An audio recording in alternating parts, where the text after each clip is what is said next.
BD Law, o podcast sobre desenvolvimento de negócios no mercado jurídico. Este podcast conta com o apoio da CRWA, uma agência digital especialista em web design, e-commerce, websites e marketing digital.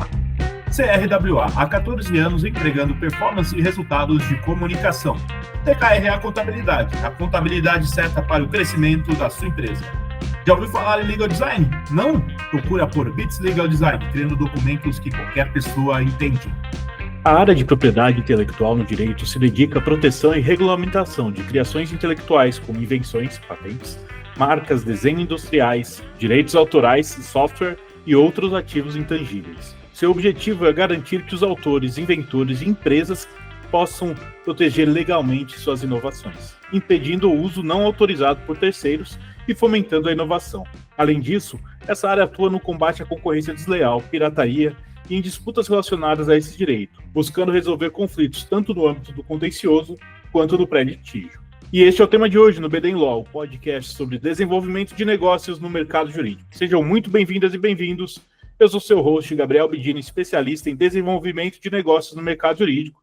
Estamos aqui com Ornella Nasser, advogada que atua na área de propriedade intelectual no Márcio Gonçalves Advogados, formada em Direito pela Universidade Presbiteriana Mackenzie e é especialista em propriedade intelectual pela Fundação Getúlio Vargas.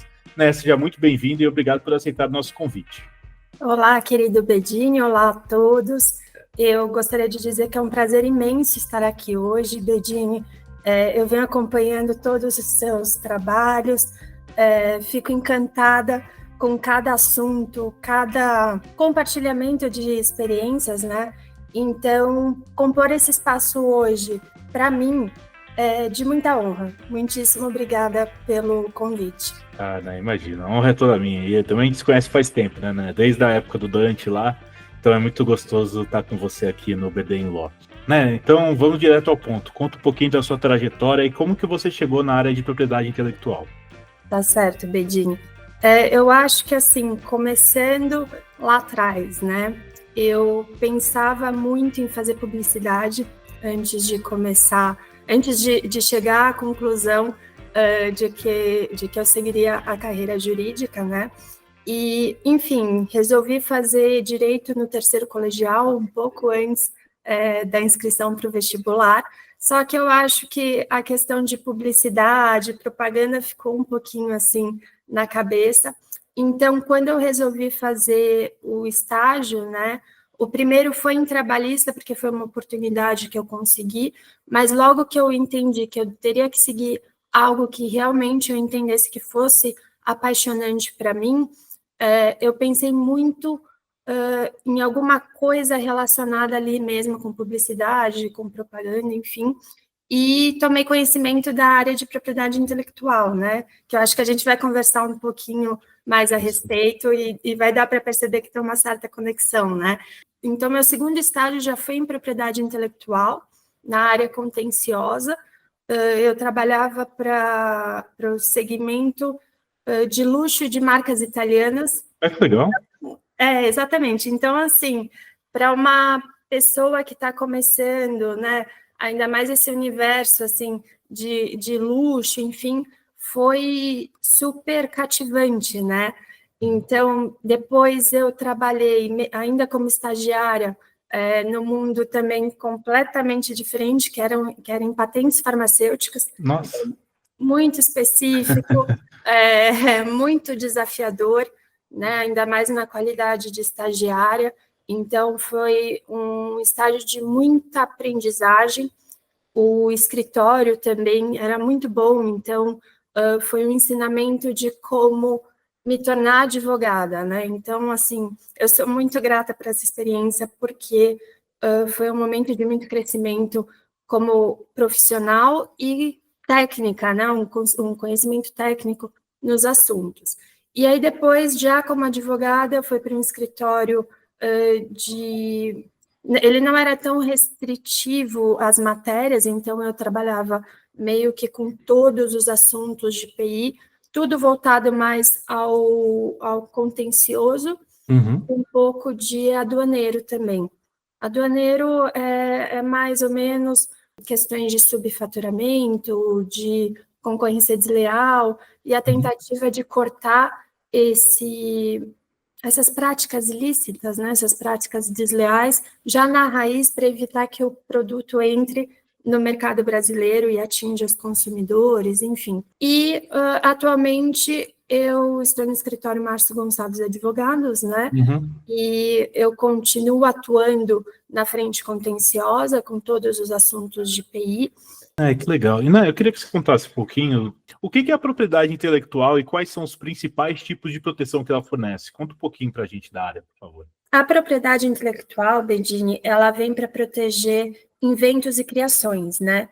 Então, quando nós falamos em propriedade intelectual, então todo aqui, né? Nós estamos falando em direitos autorais de um lado e direitos de propriedade industrial de outro, tá? Então, a gente tem, de novo, a propriedade intelectual como um todo, direitos autorais e propriedade industrial. Começando pelos direitos autorais. Os direitos autorais são obras do que a gente chama de, entre aspas, criações do espírito. Ou seja, são obras advindas do intelecto humano e que, na prática, correspondem, por exemplo, a obras literárias, artísticas, obras científicas também, obras audiovisuais, fotografias, composições musicais, desenhos, enfim, até programas de computador. Então, a lista é bem extensa, mas acho que deu para ter uma ideia aqui, né? Deu sim, né? Com certeza. E a propriedade industrial, por sua vez, como o próprio nome ele já antecipa, né? Ela está voltada a questões mais ligadas à indústria propriamente dita. Então, aqui, Bedini, nós estamos falando de marcas que são signos identificadores de serviços ou produtos. Nós estamos falando de patentes, que são invenções e processos inventivos, e desenhos industriais também, que é mais ou menos a estética de um produto, tá? Então, assim, em resumo, o direito de PI, ele basicamente garante ao seu criador ou ao seu titular a utilização exclusiva daquela criação e do respectivo retorno financeiro também. Né, você atua estrategicamente nas áreas contenciosa e pré-litígio. Queria saber quais são os maiores desafios que os clientes enfrentam, principalmente envolvendo marcas e patentes. Com relação às questões marcárias, tá? Então, questões de marcas, né? No meu ponto de vista, eu acredito que a subjetividade que muitas vezes acaba aparecendo pode ser um dos maiores desafios a serem enfrentados, né? Então, o que eu quero dizer é que, às vezes, nas discussões, por exemplo, de colidência entre marcas, né? Então, nós estamos analisando se uma marca colide com outra.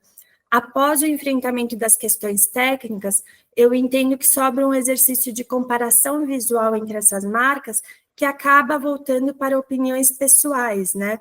Então, nesse aspecto, a depender do caso, claro, né? A necessidade de ingressar com uma ação por impossibilidade de resolver a questão na esfera extrajudicial é maior. Então, eu até aproveito aqui para puxar um gancho, né, sem querer me estender muito. Não, por favor. Que quando um assunto desse, com essa maior subjetividade, né, chega ao Poder Judiciário, muitas vezes acaba sendo necessária a realização de perícia. E aí, isso acaba, de certa forma, elevando muito o custo de uma ação judicial, né?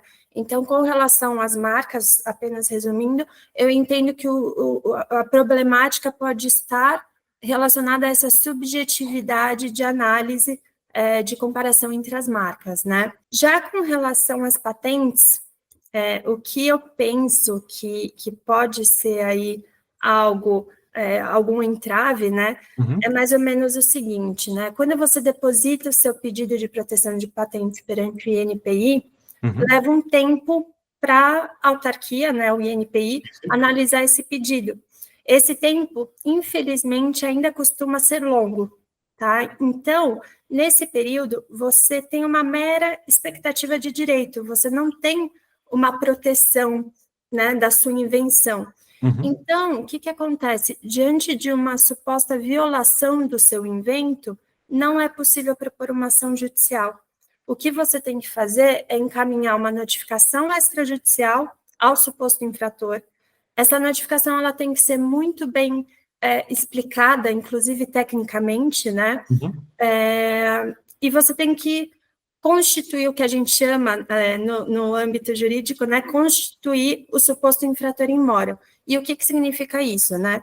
Caso esse infrator opte, mesmo assim, por continuar utilizando o objeto do pedido de patente, né? Caso ele, mesmo assim, mesmo sendo notificado, opte por continuar explorando a invenção, lá na frente, caso a sua patente seja concedida, você pode sim voltar ao infrator e requerer a respectiva indenização por todo esse tempo retroativo. Por isso que nós chamamos de constituição in mora. E, de certa forma, acaba sendo um baita desafio também, né? Porque, às vezes, a análise demora mais de 5, 6, 7, 8 anos. Nossa. E você procurar o infrator depois, muitas vezes a gente sabe como é a situação econômica brasileira, né? Então, muitas vezes, o infrator já, às vezes, não está nem mais no país, ou, enfim, é um desafio que eu entendo que é muito grande. Nossa, que legal isso, eu achei muito bacana e obrigado, eu gostei muito da explicação, de verdade, achei bem didática. Que bom, Bedinho. E eu queria saber, né, como que você define a importância do registro de marca para as empresas que querem se proteger no mercado? Porque às vezes o pessoal vai lá, vou abrir minha empresa, beleza, e nem se preocupa com o negócio da marca, vai descobrir depois que tem isso, né? Acho que tem até, sério, não sei se você já assistiu, que é do Vale do Silício, né, do Silicon Valley, e é um dos primeiros episódios que eles estão lá, o cara abre a empresa e, vai registrar, já tinha uma marca com esse nome, então eu queria saber da importância, como que você vê isso. Assim, essa situação, Bedinho, é um problemaço. É um problemaço porque seria muito fácil de contornar, né, caso a pessoa tivesse procurado pelo registro, né? Eu entendo que é essencial, sobretudo porque, na maioria das vezes, nós estamos falando na proteção de um dos principais ativos da empresa, né? Sem falar que com a proteção das marcas e também das patentes, né? Até puxando um gancho aqui, a empresa passa a possuir exclusividade do uso, no caso das patentes, até uma possível compensação de investimento, e, inclusive, se for o caso, a empresa pode até promover um licenciamento mais seguro, né? Porque ela tem, perante o licenciado, ela tem aquela garantia de que aquele ativo, digamos assim, pertence a ela, né? Então, tudo isso certamente traz toda uma valorização do próprio negócio, né? Até, de certa forma, uma confiança maior do próprio consumidor. Não, eu queria saber quais são os erros mais comuns que as empresas cometem ao lidar com questões de direitos autorais, que você vê, né, com a sua experiência. Sim. Pelo incrível que possa parecer, Bedini, é muito comum que as empresas, inclusive as bem estruturadas, utilizem direitos autorais alheios por uma certa ingenuidade, digamos assim, né? No que diz respeito à crença de que estariam em domínio público, por exemplo, né? Ou por certa forma, né? Ou por acreditar que uma adaptação, por exemplo, de uma obra pode retirar a configuração de um plágio, quando não é verdade, tá? Então, eu vou te falar, assim, uns erros práticos que eu já me deparei. Então, por exemplo, um time de futebol adaptar uma música de terceiro, incluir uma camiseta comemorativa do time e comercializá-la. Nossa. Erro. Um restaurante famoso contratar, por exemplo, uma empresa de eventos que fornece serviço de animação infantil com personagens, sabe? Aqueles personagens ao vivo que chamam, enfim, que não são licenciados. Isso também é um erro, assim, que aparece muito para a gente. Tem um exemplo prático aqui que eu posso até mencionar a marca, porque é público e aconteceu muito, mas a febre que foi a utilização da personagem Barbie em promoções por diversas empresas, fazendo link com o lançamento do filme, sem qualquer autorização, isso também não pode. E vou trazer uma curiosidade bem legal, que foi até um artigo que nós escrevemos, a utilização comercial do Cristo Redentor, da imagem do Cristo Redentor, sem autorização da Arquidiocese de São Sebastião, no Rio de Janeiro. Nossa. Isso é algo assim que ninguém imagina, né? A gente pensa que é algo público, que está lá no Rio, enfim, e, na verdade, precisa da autorização da Arquidiocese. Então, assim, também é um erro. assim, né, um pouco Sim. mais, parece um pouco mais ingênuo, mas que configura infração de direitos autorais, né? Nossa, Ana, sensacional. E esses dias eu estava lendo uma notícia que vai entrar em domínio público, se é que já não entrou. Eu acho que eram os quadrinhos do Popeye e tinha mais algum. E eu acho que teve isso também quando lançou aquele personagem do Mickey, mas eu acho, se não me engano, domínio público, mas era um personagem, um desenho específico, né? Era um personagem mais antigo, né? Era É a isso. caracterização do Mickey mais antigo. É. E aí o pessoal acho que está liberado para poder usar tudo que vai. E são os É, cuidados simples, né? Que a gente não para pensar. Eu acho que é super bacana esse ponto que você está trazendo, viu, né? e por Muito isso que é legal bom mesmo. procurar por um advogado, né, Bedini? Totalmente, principalmente se você vai lidar com marca, é a primeira coisa, você tem que lidar com advogado. Tem um meu, tá, eu já contei esse caso aqui, mas tinha um amigo meu que ele tem um podcast e tal, e tá indo muito bem o podcast e tal. Daí eu falei, pô, que legal, hein? Você tem, né, o podcast, você tem a marca. Daí ele falou, como assim? Eu falei, você registrou a marca, né? Daí ele, você acha que é bom registrar? Eu falei, nossa, e tipo, e tá crescendo assim o negócio. É lógico, você tem que fazer isso por agora. E Para aí, ontem. não, daí agora já tá indo atrás de advogado tudo, mas é engraçado. Porque e não é por, a gente não aprende isso, né? Quer dizer, a gente aprende porque a gente, né, na faculdade de direito e tudo mais, a gente tá no meio, beleza. Mas as pessoas não param para pensar em umas coisas simples, né? Coisa simples, E é o que você exatamente. tinha falado do ativo, né? A marca é um dos maiores ativos, né? Se pensar em marcas famosas como Coca-Cola, Nike, a marca é o principal ativo deles. Eu queria saber qual a importância do monitoramento contínuo de marcas e patentes para as empresas no geral. Por que isso é importante? O principal motivo que eu considero é o monitoramento contínuo perante o INPI, né? Uhum. Para evitar que terceiros tentem requerer o registro da marca ou a concessão da patente, né? Uhum. Que possam ser colidentes com os seus direitos, né? De quem registrou. Então, o que eu quero dizer, não basta apenas registrar, procurar a concessão da patente, mas o monitoramento perante o INPI, né? Contínuo, porque o que acontece? Muitas vezes, pela grande quantidade, pelo grande volume de pedidos que aparecem no INPI diariamente, a autarquia ela não consegue, muitas vezes, fazer uma análise muito exata da anterioridade do que já foi registrado, do que já foi pedido, enfim, né? E aí pode acontecer de um pedido ou outro ser concedido de forma equivocada. E aí, algo que poderia ter sido cortado lá na raiz, com oposições perante o INPI, com própria notificação ao indivíduo que está procurando aquele registro, né, acaba se estendendo até para uma ação judicial de nulidade. Muitas vezes envolve perícia, né, como eu falei no começo da nossa conversa, o que torna tudo mais custoso. Então, eu acredito que esse seja o cerne principal da importância do monitoramento contínuo das marcas e patentes para os clientes. E, né, eu queria saber como que a área de propriedade intelectual se relaciona com as outras áreas do direito. Essa é uma pergunta muito interessante, Bedini, porque nós temos a interação da matéria de propriedade intelectual, né, com o âmbito criminal. Estou puxando esse gancho primeiro porque é algo que eu lido bastante. Então, por exemplo, uma infração de marca, uma infração de patente, de um desenho industrial, por exemplo, e a própria questão de infração de direitos autorais possuem previsão própria de aplicação de pena de detenção. Então, o primeiro ponto é esse, né? Esse relacionamento com o âmbito criminal. No âmbito trabalhista, nós temos uma discussão assim interessantíssima sobre a titularidade da invenção criada por um funcionário. Então, nós temos que analisar, por exemplo, se fazia parte do escopo do trabalho dele, se essa invenção contou ou não com materiais fornecidos pela empresa. Então, assim, é uma discussão bem interessante. E também no âmbito tributário, nós podemos fazer uma relação com as questões de IPI, sobretudo quando nós tratamos de remessa de royalties proveniente de licenciamento, por exemplo, para o exterior. Então, a gente tem aí também uma conexão muito boa.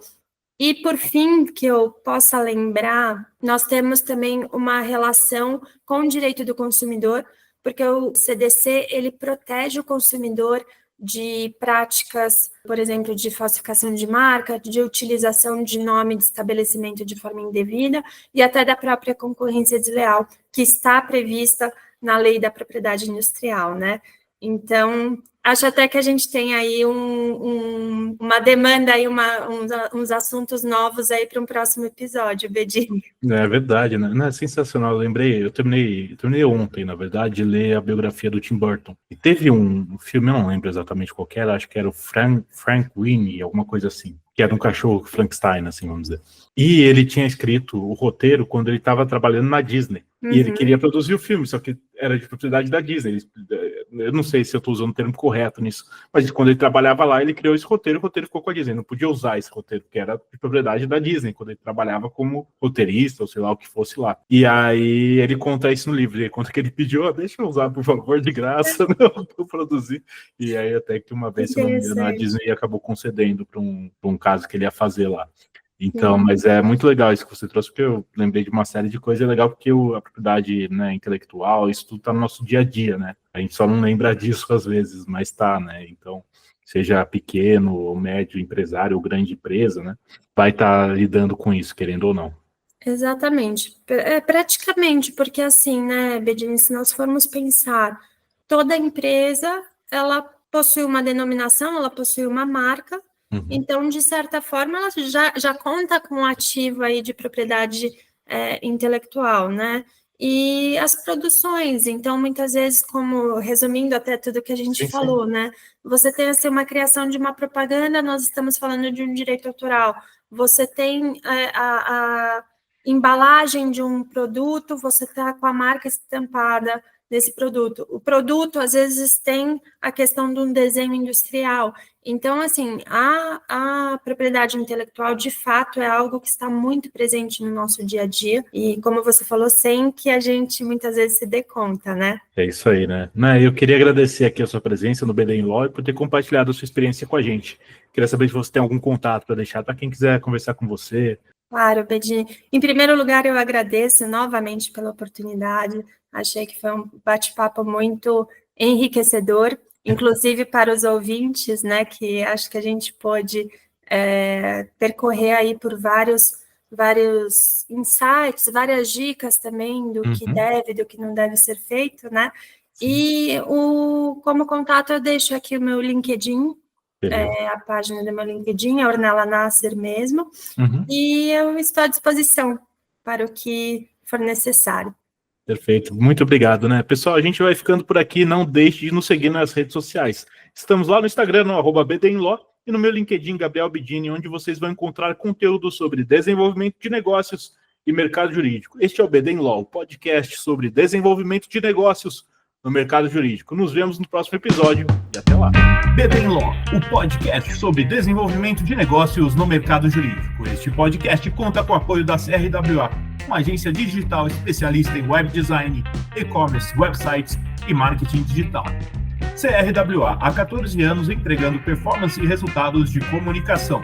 TKRA Contabilidade, a contabilidade certa para o crescimento da sua empresa. Já ouviu falar em Legal Design? Não? Procura por Bits Legal Design, criando documentos que qualquer pessoa entende.